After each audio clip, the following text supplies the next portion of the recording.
Longtime Apple guys. No, anybody who's watched the channel knows that we've been Apple guys. For a long time. I don't know. This one may change my direction. We'll see.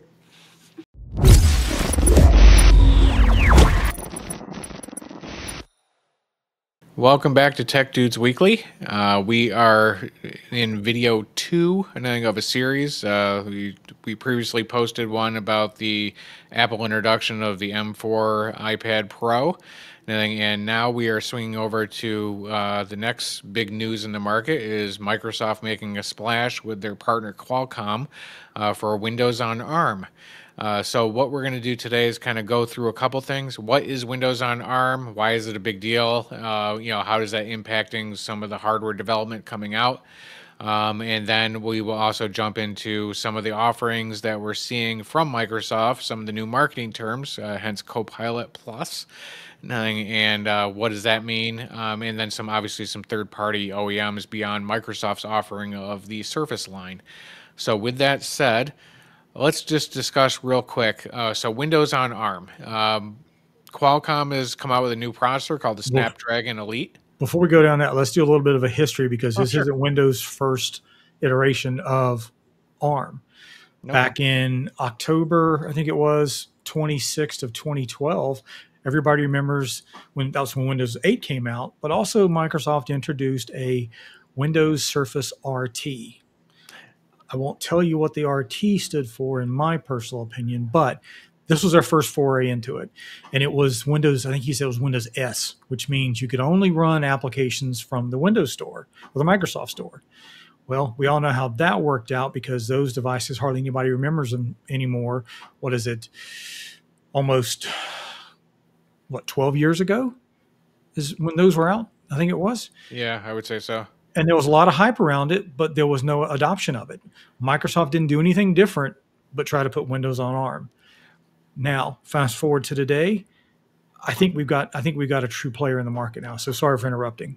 No, and that I think to your point, I mean, the Windows RT back then was pretty hobbled. Nothing, 32-bit only. It only supported applications coming out of the Windows Store, which was anemic at the time. Yep. So there were a lot of things about it that just didn't make it, have market momentum by any means. I think that's changed.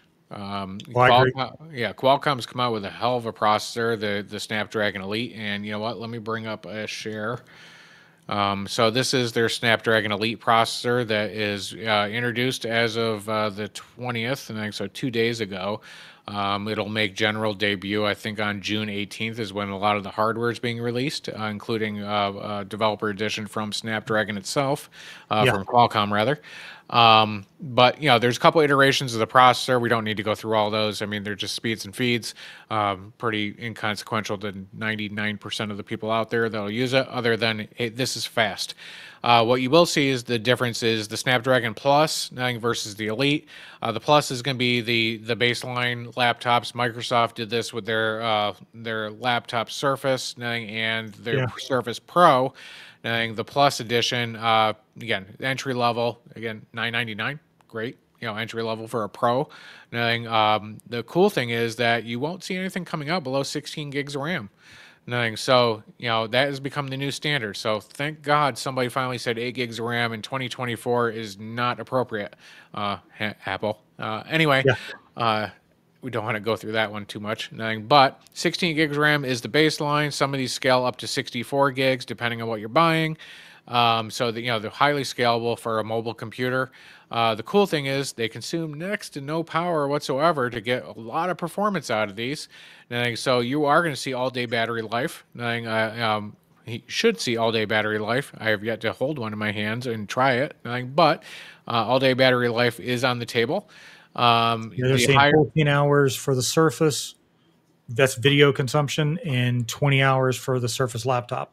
Yep, which is fantastic for these, and they're uber thin. I mean, they're targeted at fighting against like a MacBook Air in terms of footprint. The Surface Pro is obviously a little bit more 2-in-1. So if you could take an iPad and smash it into a MacBook and then use the Mac OS as the operating system with a touchscreen, you've got yourself a Windows 11 Surface Pro.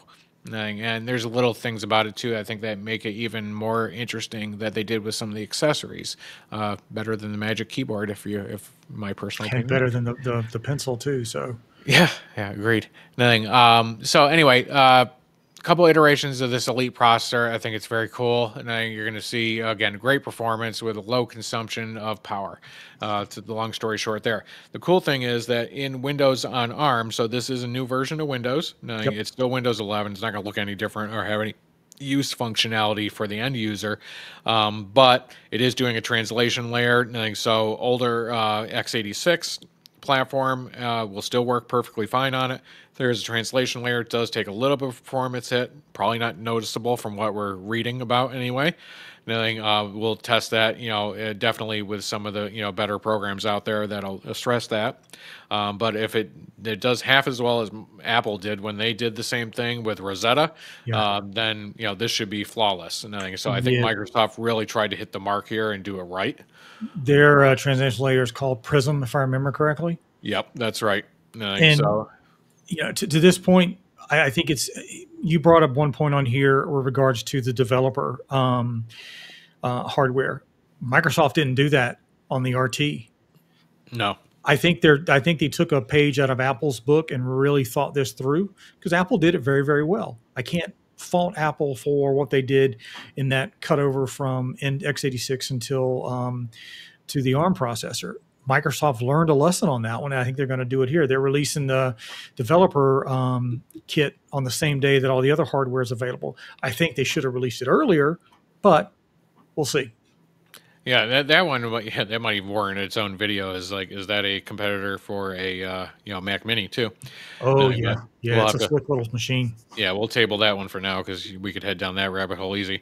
Nothing. So with that said, so Microsoft did take a lot of heat, because back in last October would have been typically when you would have seen these new Surface products being introduced. They held off, saying we're not ready yet. Qualcomm's not ready yet. We're going to do this right. We want to introduce these as ARM, based machines. Nothing, because that's where the market's headed. Performance for power consumption.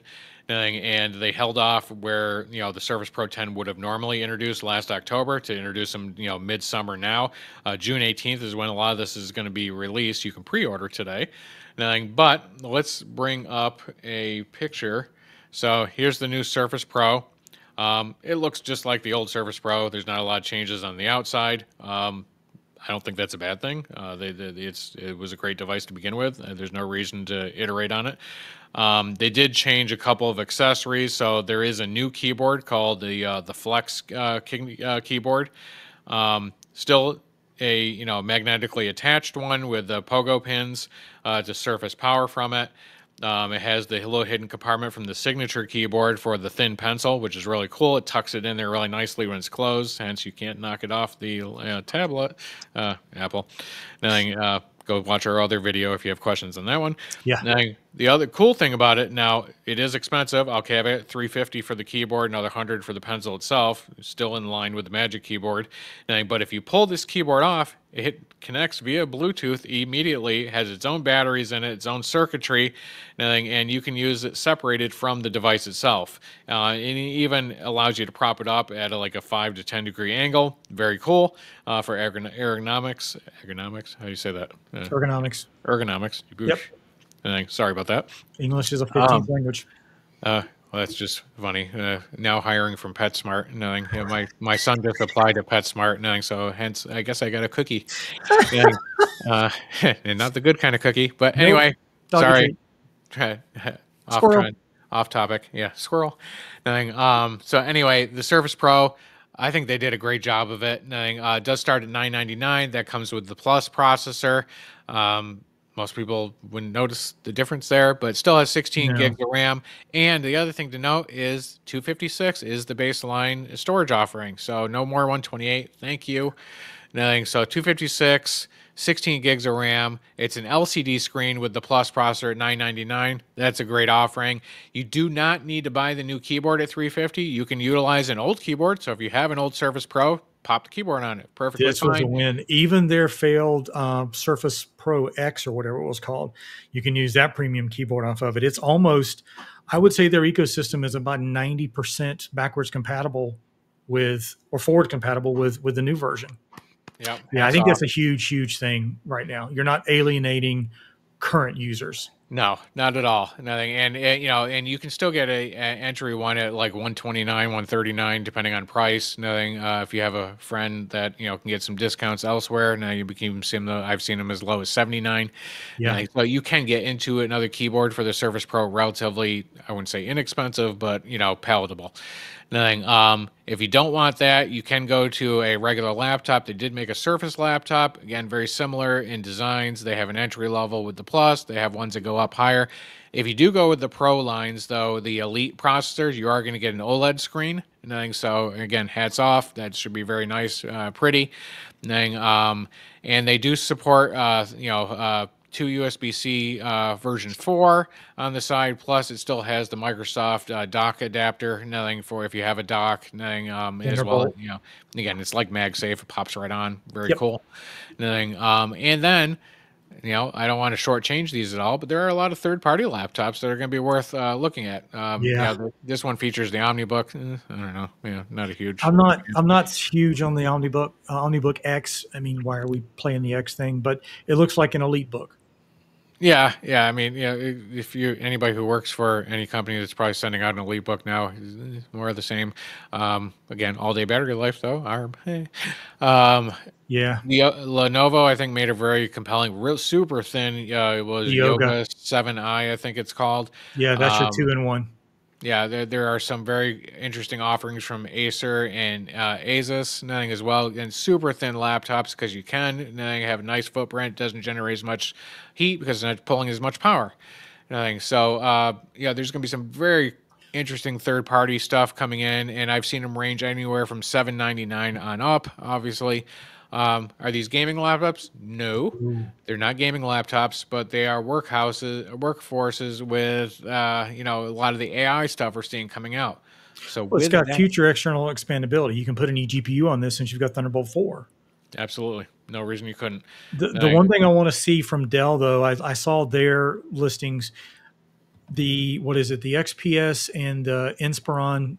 Nothing really, in my opinion. I didn't like the design of them, but they also didn't come out with a Surface device. They came out with a Surface laptop version, and their Latitude version. I really, really like the look of that machine. Yeah, they're pretty. They're very pretty devices. And again, still reasonably priced. Um, you know, where do these also play? So ARM, what's the big deal about that Snapdragon processor as well? Let's just run back to that real quick. Notice it says NPU tops here and it says 45. This means that the on processing capability of it for AI type functions where you need that NPU, it's there. Nothing. Yep. And it is fast and probably the best of market. I would say best of breed right now. Nothing. So with that said, there is a brand new marketing term. Thank you, Microsoft. And we'll scroll back up to the top here. Copilot Plus PC. So I don't think we want to call them AI PCs anymore, or maybe some people will still hold on to that. But Copilot Plus, because Microsoft has to talk Copilot everything. Yep. Um, that's where it is. So if you see a Copilot Plus PC, you're probably running into one of these new ARM-based ones released right now. Intel will get that signature eventually with the Core Ultra. I think they have to go through some certification tests. Same thing with the AMD. So that will eventually come with the x86 architecture. I don't believe it's certified today as what they consider to be Copilot Plus. Nothing but I No, don't. their first iteration on laptops has an NPU, but it's not, to your point, Copilot Plus at this point. So Yeah, so I mean, what's coming with Copilot Plus? Again, we're not going to go down the rabbit hole. There's a couple of different things here. They do some very cool things where you can sketch on the screen, and it immediately makes an adaptive AI version of what you're trying to draw. So for those of you like me who can't draw a line with with a ruler, this will help you out. It's basically the robotic version of a ruler. Nothing. It will and I help you. can draw my stick figure family much better now. Yeah, it'll actually look like something that a 2-year-old didn't try to draw. Nothing. Don't eat the crayons, Dave. Nothing. But it also has a what was that thing they were calling it? I don't know if it shows it on here. No, it doesn't. There's a new and what they're calling it escapes me. Nothing. Maybe you can look it up real quick, Dave. Nothing. Where they kind of go back and look at your previous usage of the laptop Oh, and recall. recall. Thank you. I should remember that. Total Recall. Now I got the Yeah, and whole there's a thing. whole lot of hoopla around that too. So Yeah, yeah, Total Recall, good movie, bad movie. I don't know, nothing. But regardless of again, another rabbit hole. Nothing. Recall basically watches what you're doing in the computer, and everything is supposedly kept local. So yep, this is not being processed in the cloud. The privacy should be should be. whatever. We'll Should see. be. We'll hold them to task on that It one. should be private. Nothing. And you can control how far back it goes. I think it defaults at 25 gigs, which gives you about, I think they said 30 days worth of recall. Yeah, Nothing. But you could type, if you're saying, hey, Copilot, I'm looking for the web page I had that had the guy on it with the red shirt, and it should be able to come back and show you that. It should be able to even go into some, I think, forms of Teams and stuff like that, and say who was the guy that was speaking that was wearing the jewelry, nothing, yeah, or the big Mr. T necklace, nothing. Hopefully it wasn't Mr. T, or if he was on your teams, hey, I pity the fool. Nothing that doesn't use Copilot. Nothing. But yeah, so those types of things are going there. I think we'll see some more iterative things that are, again, they're going to be processed local. So yeah, this is that edge AI, and that's where you need that MPU, and that's where Qualcomm came through and said, "Hey, here's something that's going to be able to process this thing locally." You're going to see that, I think, in new iterations of the Snapdragon stuff. So the some of the ones that are for more mobile devices. And I think Android's going to start taking advantage of this. Google will definitely do that with their versions of AI. Microsoft will definitely continue to push Copilot, especially in the Android realm. And I'm sure we'll see Apple do something similar-ish with whoever they decide they're getting in bed with, whether it be OpenAI, or Google. Google, but still you're going to see a lot more edge push for that. One, it does address some privacy concerns, hopefully, but it should definitely help with latency. So some of the things that you've had where you ask, Copilot, hey, I want you to, tell me about this, processing, Yeah, processing, go get a cup of coffee. Come processing. back. There it is, and it's still super impressive. No, Yep. no, not saying it isn't. Anybody who's tried taking an email chain that's gone back, 37, people in the chain that said summarize this for me has already loved Copilot. Me, and absolutely love that. Anybody who's taken a transcript, had it right from a transcription of a Teams meeting and had it spit back with who took the action items. Again, awesome. That's definitely awesome sauce. But seeing some of this stuff being pulled locally to do, with the drawing, the generative AI type stuff, nothing as well as, so even the recall thing can be kind of cool if it's done right. Um, Yeah, I think they gave Props. an example of a lady searching for a dress on Pinterest. Yeah, I mean that's props. I mean that definitely has practical application to it. Whether it's done, safely, Yeah, the other thing I want to look at too is I think we probably need to do a separate video on this is price points because they got really they sharpened the pencil on this one quite a bit hmm and gave you some options that doesn't feel like you're getting your wallet ripped out of your pocket while you're walking down the street on these. So I think we need to do a comparison video just on pricing. I don't want to get into a tech spec comparison, but price point, I think they hit the mark. Oh yeah, I mean, like I said, you're going to see entry. I think somewhere, sub $1,000. Maybe a little bit sub $1,000, as low as 799 with some of these, the Asus, Acer, stuff like that, and they might do it. Baselining 16 gigs of RAM to be considered a Copilot Plus PC. Again, thanks Microsoft for pushing the industry to get past 8 gigs. 256 should be the base storage, but you can comfortably, $1,400 to $1,500. You can get 16 gigs of RAM with an OLED screen with the Elite processor and 512, gig, hard drive, SSD. 1,500 bucks. It's a good computer, and when you put it on it, computer first, tablet second, you can get a two-in-one like that. It'll beg the question again. We have a third video that's going to be coming out. Then, Windows versus Apple again. Can you collapse these to two-in-ones, and does it do everything you need to do again with great computer, good enough tablet? Maybe that's the path forward. I don't know. It'll also probably be a good chance for us to talk about some of the pricing on this, Dave, because Yeah. if I were going to trade in, I have a MacBook Pro M1, and I have an iPad Pro 2020 version. So again, the M1. There's decent trading credit for that, where one of these higher end Surface laptops almost becomes, I wouldn't say free, but It definitely No, helps. it's definitely putting you in a more positive position, in my personal opinion, because Surface devices still have held their value over the years. Yeah. Yeah, my son uses a Surface Pro 6. Nothing. I mean, so that's going back, 4 generations now. Nothing.